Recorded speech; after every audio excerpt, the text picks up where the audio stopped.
Welcome to the iSim Centre Coffs Harbour's entry into the SimGhosts 2014 realistic and efficient video competition. What we'd like to show you is our realistic time and motion system for cannulation and also our efficient fluid collection device that we have developed here at the centre. We'll be demonstrating it today on SimMan 3G, but we use this on all of our mannequins. So what we actually have is an IV line which is taped using clear tape onto the patient's arm, giving us a vein as such. In this case, we've actually got one pre-cannulated and attached our IV line. So this allows us to administer fluids into the patient in a real-time scenario. So participants can hang fluids and run them in real time.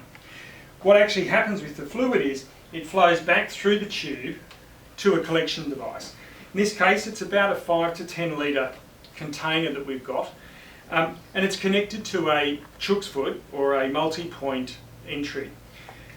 At the moment we've got one connected coming from this arm, but we can actually have multiple. So in the case of a trauma scenario, for example, we'd have two lines coming into the one container. These are all lure locked for security and safety and preventing fluid leakage.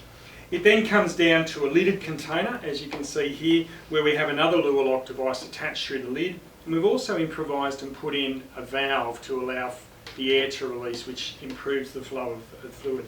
This is then placed behind the head of the patient. At the conclusion of the scenario, we can empty the container by simply removing the lid and pouring it out. We can then come here and actually detach the fluid,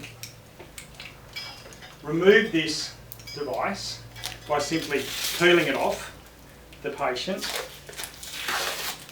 cutting above the line where the actual cannula went in, tying a quick knot into the system, moving it forward on the patient and then retaping with the clear tape. This improves the speed at which we can set up for the next scenario, and again allows for that realistic cannulation insertion. So when the next scenario starts, they're ready to insert their next cannula into the line and the system starts again.